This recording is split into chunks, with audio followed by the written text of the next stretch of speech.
Bom, boa tarde ou boa noite a quem nos segue. Não, primeiro, é evidente que o Ruanda é o principal suporte do M23. O Ruanda é um dos exportadores de cobalto e o Ruanda não tem cobalto no seu território. Vai buscá-lo àquela região do Kivu, onde se situa Goma. Por isso, quem não tem determinado minério e exporta para a União Europeia, é preciso sublinhar isso, a conivência da Europa nesses massacres que estão a acontecer naquela região, porque nós não estamos a falar de uma crise, nós estamos a falar de uma guerra. É preciso chamar as coisas pelos nomes. Há conivência porque sai-lhes mais barato comprar o cobalto roubado do que o cobalto explorado diretamente ou vendido diretamente por quem detém esse minério. Agora, isto é uma guerra que tem muitos anos, muitas décadas. Esta é uma guerra sobre a qual há pelo menos 10 acordos desde 1999 e nenhum desses acordos, como estamos a perceber, surtiu efeito. Porque o problema é muito mais grave do que um acordo entre duas partes. É um problema regional, é um problema que a África não tem sido capaz de resolver, mas é sobretudo um problema que tem muitas raízes. Para além da raiz étnico-regional, ela tem uma raiz atual, porque essa raiz étnico-regional é antiga, mas tem uma raiz um pouco mais recente, que é o tipo de regime que nós temos em África. Se nós olharmos para os países que estão em conflito, desde Sudão, Congo, Moçambique, onde há conflitos, nenhum desses países tem uma democracia. Então, isso tem que nos levar a refletir. Nenhum desses países vive num regime democrático. Todos eles. Porque quando nós falamos de democracia, estamos a pensar no Botsuana, estamos a pensar na Namíbia, estamos a pensar na própria África do Sul, nas Maurícias, em Cabo Verde, no próprio Ghana. Há uma série de países, não são muitos, são uma minoria da minoria. Países africanos... Praticamente são mesmo esses que citaste, não é? Sim, acho que não tem mais, sim. Não sei se me esqueci de algumas, acho que não. Não tem mais. A minoria da minoria. E nesses países não há guerra. Mas a Namíbia não podemos enquadrar nos países excelentes em democracia? Sim, não, eu citei a Namíbia, ou me esqueci. Acho que não.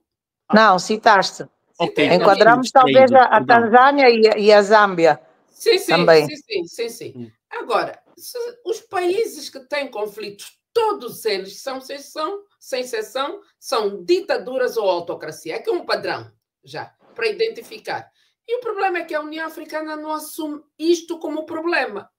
A União Africana, que se transforma... E essas organizações integrantes da União Africana, a CDAO, a SADC e as outras também. Essas coisas se transformaram em clubes de chefe de Estado, que entre eles o mais importante não é o direito dos povos, a liberdade dos povos, a dignidade dos povos, mas cada um proteger o amigo na esperança de que quando chegar a minha vez, o amigo também me vai proteger. Luzia, se me permites, eu até diria o seguinte, do que eu sei, do que eu estudei, por exemplo, quando foi da questão do Zimbábue, não é? Chegou-se a falar de chefes de Estado, entre eles o José Eduardo dos Santos, que teria também as suas minas oferecidas pelo Robert Mugabe, no Zimbábue. Então, isso, aliás, a própria União Africana já vem de interesses monetários, porque nós estávamos bem com a OUA, mudou por quê? Sim, não há necessidade de mudar. Nenhuma. Aquilo é o Muammar Gaddafi, que não tendo conseguido protagonismo no seio dos árabes porque o odiavam, detestavam-no de verdade porque era um elemento nocivo, ele sabendo que com dinheiro comprava os africanos, ele pagou para fazer essa União Africana, porque não se justificou em nada a mudança de Organização de Unidade Africana para a União Africana. É só porque ele pagou pensando ele que viria a ser o presidente da União Africana, que também saiu-lhe o tiro pela culatra, e aí fundaram essa União Africana, que não funciona de todo. Imagina o que é uma União Africana, com países ricos como a Nigéria, Angola, a África do Sul. Não, quando falaste de país rico, não podes falar de um país onde as pessoas morrem à fome. Não, mas os príncipes, está bem, mas é o pobre que não tem escola. Não, a riqueza não é medida dessa forma. Um país não, que não filha, tem escola para os seus filhos não é um país rico. Desculpa, não, tu tens razão. Os príncipes, segundo como diria Adam Smith, os príncipes são ricos e o povo é pobre. Realmente são nações pobres. Exatamente. Mas eles, por exemplo, chegaram ao ponto de estender a mão e vê lá, a China é que lhes foi construir a sede da União. Por quê? Então todos estes africanos não podiam eles próprios construir a sua sede. É por aí, já era só para reforçar o que estás a dizer, não é uma união de facto. É mais uma desunião e cada um a olhar para o seu umbigo, onde é que vai sacar mais? Não é? Onde é que vai tirar mais? É de facto uma desunião. E o Congo... Até por razões históricas não precisavam de mudar de nome, precisavam-se de mudar o objeto da organização, porque essa organização foi fundada com muitas dificuldades em 1963, com um degladiar dos grupos, o grupo de Casablanca e de Monróvia, mas foi fundada centrada na libertação do continente. Passados esses anos, com a África mais ou menos liberta do colonialismo do português, francês, inglês, do colonialismo europeu, mas não liberta do neocolonialismo, é isso que é preciso sublinhar, impunha-se uma mudança, uma reformulação da organização. Não implicava necessariamente a mudança do nome. Eu acho que o nome estava bom, Organização de Unidade Africana, não é um nome que impedia a refundação ou a reestruturação da organização, mas Gaddafi assim quis, mas é preciso sublinhar o grande papel que Gaddafi teve no continente, sobretudo na luta contra o neocolonialismo. Ele foi uma figura determinante nesse processo. Mas voltando à questão... Antes de tocar no Congo, queria só... Sim, Congo e Ruanda. Queria só, para nos fazer um refresh, Gaddafi nunca foi presidente da OA, ou da União Africana, nunca chegou a assumir. Não chegou. Da OA muitas vezes, presidiu a OA algumas vezes. Quando se dá a transformação da OA para a União Africana na África do Sul, naturalmente ficou, naquela altura ainda havia essa rotatividade, ficou presidente da África do Sul. Nós estamos a falar no tempo de Mandela, e Mandela assume esse lugar. Depois aconteceu o que aconteceu na Líbia, que nós já sabemos. O Gaddafi foi morto por aqueles que ele financiou e apoiou, como Sarkozy e companhia e o resto da fauna acompanhante, e não teve tempo de continuar o seu projeto, que incluía a constituição de uma moeda única no continente africano, tendo como parâmetro a moeda líbia. E é preciso falar, quando se fala de Gaddafi, que a Líbia era o único país no continente africano em que as pessoas, desde que nasciam até acabar a universidade, não pagavam um tostão para estudar, nem sequer alimentação. E isso era uma das grandes vitórias de Gaddafi, entre outras, dos aspectos sociais. Mas hoje não é para falarmos do Gaddafi. Hoje do Gaddafi, ok. Porque existem vamos voltar ao Congo, né? O Ruanda, o Congo e o Ruanda, há aqui um problema central. E o problema central é, de facto, como eu dizia, na minha perspectiva, quem diz o Congo diz os outros conflitos, diz o Sudão, diz a Somália, diz os outros conflitos no continente africano, diz Moçambique, que é a ausência de democracia. Imaginemos um Congo democrático. Não democrático de nome, democrático de facto. Não teríamos a exclusão que nós temos, porque o problema dos regimes ditatoriais, os regimes opressivos ou os regimes autocráticos, é que são os regimes excludentes. nós teríamos na região de Kivu e em todas as outras regiões do Congo, como teríamos em Angola ou num outro país africano, nós teríamos a inclusão de todos. E provavelmente um Congo democrático, provavelmente teríamos uma federação, em vez de termos esse centralismo que o presidente decide tudo e não decide apenas em função dos seus amigos, do seu grupo político. E não estando o grupo, a sociedade excluída, a sociedade ou o grupo sentindo-se integrado, quer como grupo, quer o cidadão individualmente, nas políticas e nas práticas políticas, ela não terá necessidade, naturalmente, de criar grupos de revolta ou grupos rebeldes, nem sequer quem tentar encontrará campo fértil para isso. E é isso que as nossas organizações, a União Africana e outros, não têm isso em conta. Isto é uma questão. A outra questão eu acho que a SADC, a União Africana, não tem levado a sério estes conflitos. Porque se levassem a sério, teriam teriam escolhido outros moderadores ou medianeiros.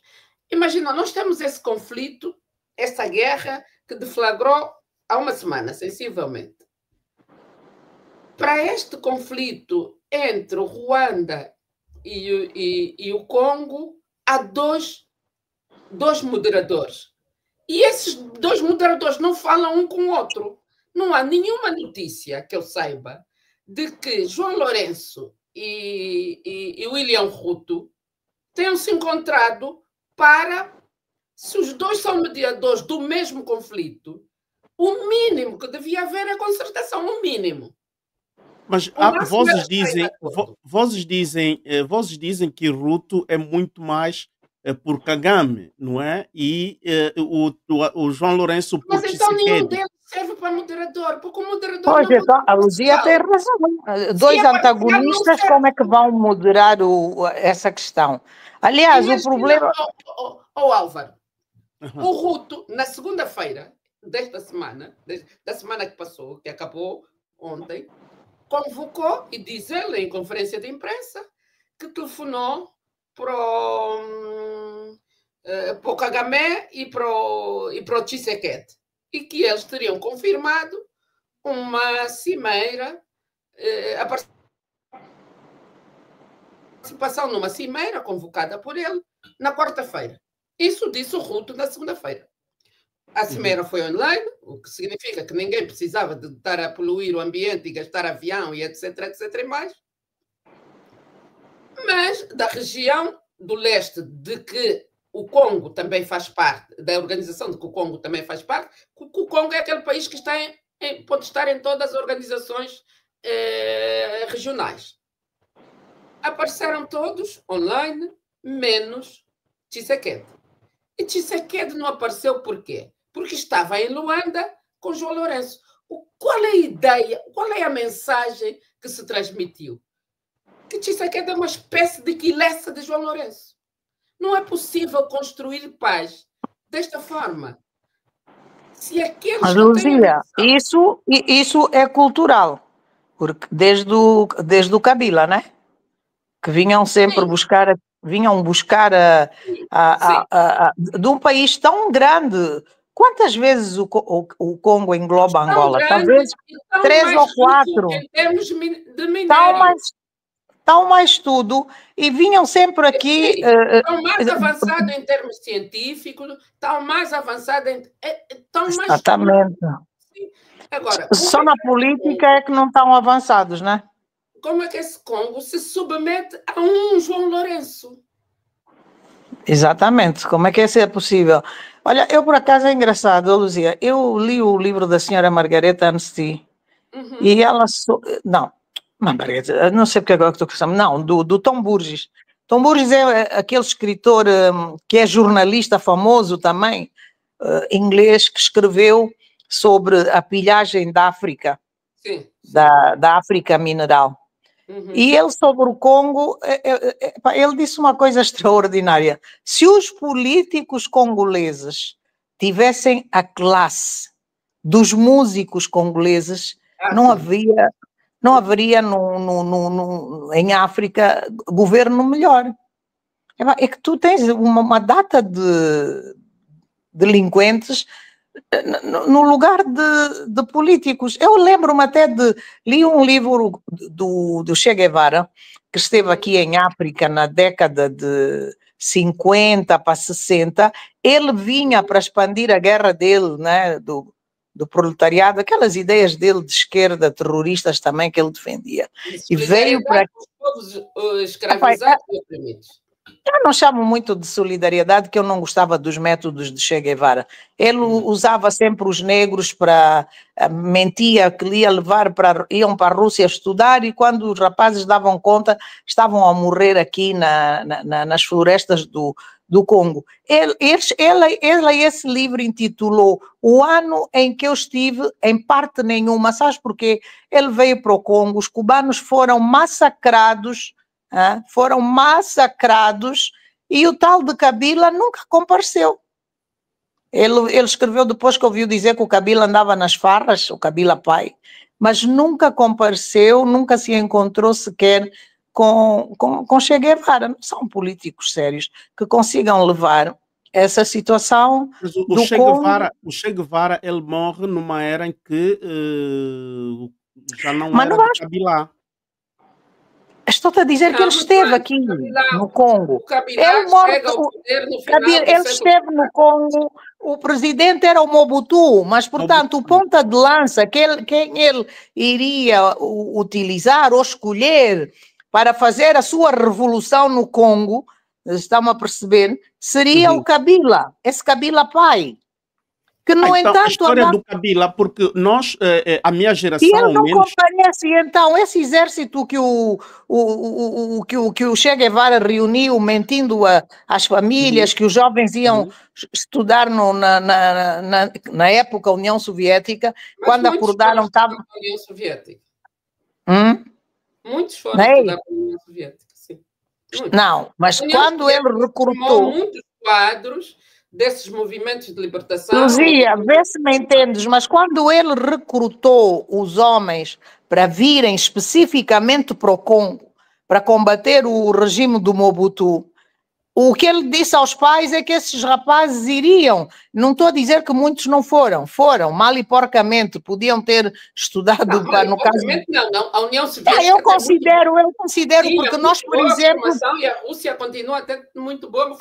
Olha, então a culpa é dos alunos de que vão para lá que não têm qualidade, porque o que nós vemos aqui, não ganhamos muito. Vê que Cabo Verde, mesmo Cabo Verde sendo pequenino, não se importou muito em mandar gente estudar para lá. O que eu digo é que, seja por problema da língua, aquilo que for, a Angola não tirou muito proveito das pessoas que foram estudar na ex-União Soviética, ou mesmo em Moscovo. Eu tenho uma colega que agora até está mesmo... Não tira muito proveito de muita gente estudada em muitos locais, não é só o problema... Isso também é verdade. Mas vamos voltar ainda ao Congo. Esse que está com Nanga em Angola, eu conheço essas pessoas. Sim. A minha pergunta, se nos ajudarem... Não, Álvaro, vamos fazer um ponto de ordem para nos entendermos. Então, com as ideias que todos sabemos de esquerda e da revolução que temos mais 20 minutos de programa. Que ele queria fazer... O Che Guevara esteve aí no Congo. E então ele nem sequer nunca se conseguiu encontrar com o Kabila nesse período e acabou por desistir. Foi quando ele foi parar para a Colômbia. Entrou em território angolano, esteve muito cedo. E depois, também o território angolano e o território... Estamos aqui muito perto e acabou por... Isso para dizer o quê? Não, sim. Isso para dizer que realmente a situação do Congo é uma situação em que os políticos também não são pessoas muito sérias, senão já tinham resolvido esse problema dos Tutsis, porque o que é que são os Tutsis, na tua opinião, Luzia, lá no Congo? Os Tutsis, o Congo nega nacionalidade aos Tutsis, alegando que eles não são naturais do Congo. E quando nós estudamos um pouco a história, realmente esses Tutsis são povos que fugiram do genocídio do Ruanda, saíram também do Uganda e foram se fixar ali. O problema é que eles vão a essas rondas de negociações, aceitam que, pronto, esses Tutsis agora já estão aqui há décadas, não é? E, portanto, já fazem parte do território congolês. Esse é que é o grande problema, é quando o belga chega à África. Em 1950 e tal, vai colonizar o Burundi e o Ruanda, e no bilhete de identidade desses povos coloca lá, um é Tutsi e o outro é Hutu. Dizem que o Tutsi é aquele tipo mais alto, com a pele mais clara, que veio da Etiópia, e os Hutus são os que já lá estavam nessas regiões, seriam então os nativos dessas regiões. Esse é sempre o problema da África. E a OUA tinha sido muito transparente e agido bem. Opa, vieram as independências, a única forma que temos de nos suportar aqui é respeitar essas fronteiras que o colonialismo deixou. Mas agora... Amélia, eu penso que esta aí era digamos, a solução melhor, é como estamos em Angola, não é? Existe em outros países, temos os mesmos problemas.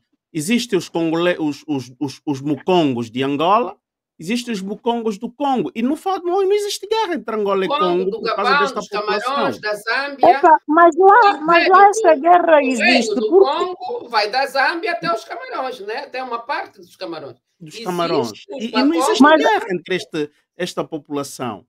Nós aqui temos outras guerras. Isso, por exemplo, agora que o MPLA faz com a UNITA não é uma guerra, o que é? Só não é uma guerra bélica, mas é uma guerra, como disse a Luzia, essa ditadura excludente que temos aqui. Epa, eu acho que o João Paulo VI tinha razão. O nome da paz chama-se desenvolvimento. E nós nem sabemos daqui a mais uns anos o que é que poderá acontecer novamente em Angola com a miséria que graça por aqui. Então, essa questão do Congo, eles fizeram essa cimeira na sexta-feira. E tanto o Tshisekedi como o líder do M23, que esse nome até M23, vem das negociações que eles fizeram em março, 23 de março de 2009, onde reconhecem então esse movimento. É evidente que se ele é o antagonista, digamos assim, principal do regime oficial congolês, ele tinha que ter estado nessa reunião, né? de sexta-feira. Ele tem que ter uma palavra. E o homem está revoltado porque João Lourenço nem sequer o reconhece. É preciso reconhecer todas as partes envolvidas no conflito. E o conflito já foi muito mais longe, porque o movimento M23 não tem muita gente. Quem tem lá 3.000 homens é mesmo o Ruanda. E o problema do ódio agora é entre o Ruanda e a República, até me custa dizer democrática, que não tem nada de democrático. Ruanda está mesmo... E quem está já também nessa guerra? Do Ruanda, né? O Ruanda precisa de sustentar, aliás, Kagame é um dos piores ditadores que existe no continente, os outros também não são melhores, e precisa de sustentar um regime, pelo menos dando pão e circo às populações, como se diz na literatura. Sim, assunto. Agora, ganhando tempo, Amélia, para isso não ganhando tendo recursos, precisa de roubar recursos a alguém, e o Ruanda é a vítima disso. Luzia, mas com um pouco de inteligência e com o tamanho que o Congo tem, o ideal teria sido cumprirem aqueles acordos que fizeram com o Kabila de integrar os Tutsis na sociedade congolesa, que eles também não fizeram. E hoje tu já tens a democratização da sociedade, e isso está no poder, não precisava de arranjar estratagemas para a sua manutenção. Essa é a verdade. Agora tu até já tens... Assente em fraude. Quem se senta numa fraude precisa de gigantescas fraudes para sustentar a tal fraude o seu poder. Eleitoral. Tu agora até já tens nessa guerra, os jihadistas já estão metidos também nessa guerra, uma coisa e a outra coisa que é certa, né? Como disseste bem no início, minha filha, por debaixo da mesa do Kagame estão as potências ocidentais. Se ele não tem nem pão para dar ao povo, também não tem dinheiro para aquela logística toda. Nós iremos voltar um outro dia para aprofundarmos este assunto, porque é muito excitante esse tema. Não, este assunto merecia um programa sozinho. Sim, um programa sozinho. Por exemplo, não vamos poder falar sobre a morte de Biarimana, não é? Que é um caso. Mas só para dizer, não é, Luzia? Mas podemos sublinhar o papel negativo da mediação, porque o conflito já em si é muito difícil. Para conflitos difíceis é preciso mediação à altura.